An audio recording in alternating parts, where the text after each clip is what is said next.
এই বিশাল জনসমুদ্রের উদ্দেশ্যে আমি বলতে চাই, আপনারা কি জাতির ভাগ্যের পরিবর্তন চান? যদি তাই হয়, 4টি দলের 3টি দল দেখা হয়েছে, একটি দল দেখা হয় নাই, সেই দলটির নাম কি?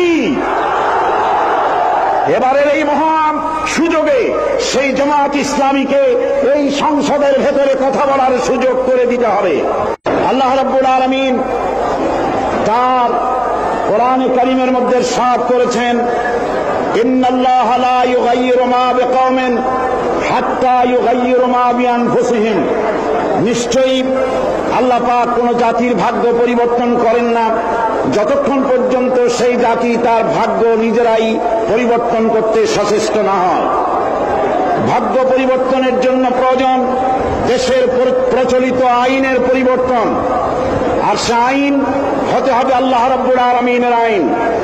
দেশ স্বাধীনের পর আমাদের এই মঞ্চের পেছনে যে সংসদ ভবন রয়েছে, এই সংসদ ভবনে যারাই এসেছেন তারা এই জনগণের ভাগ্য পরিবর্তনের কাজ, কেউ এই কাজে হাত দেননি।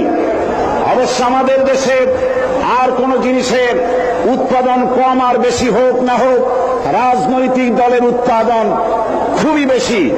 আমাদের দেশে বর্তমানে 250 রাজনৈতিক দল মাত্র কাজ করছে।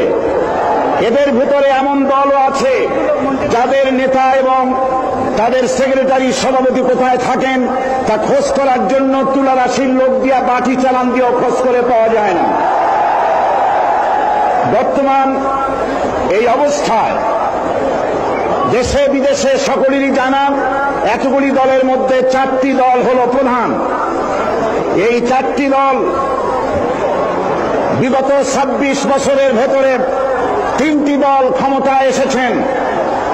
এই 3টি দল তারা ক্ষমতায় এসে জনগণের ভাগ্য পরিবর্তন করুক আর নাই করতে পারুক, নিজেদের ভাগ্য দক্ষ এবং সুনিপুণতার সাথে নিজেদের ভাগ্যের পরিবর্তন করেছেন। দুর্নীতিকে জাতীয়করণ করে বিদায় নিয়েছেন।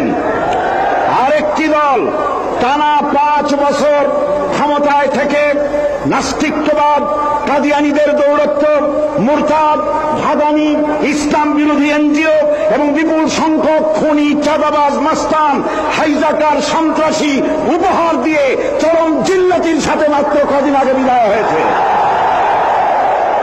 সুতরাং এই অবস্থায় জাতির ভাগ্যের পরিবর্তনের বড় রকম সুযোগ এখন জনগণের হাতের মুঠোয়।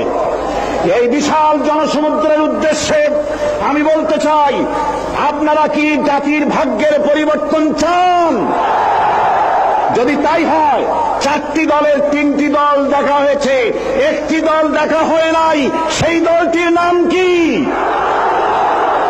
এবারের এই মহান সুযোগে সেই জামাত ইসলামীকে এই সংসদের ভেতরে কথা বলার সুযোগ করে দিতে হবে। 72-এর শাসনতন্ত্র পুনরুদ্ধারের মাধ্যমে জাতির কল্যাণ হবে না। 76-এর শাসনতন্ত্র দিয়ে জাতির কল্যাণ হবে না। জাতির কল্যাণ হতে পারে, ভাগ্যের উন্নয়ন হতে পারে আল কোরআনের সংবিধান।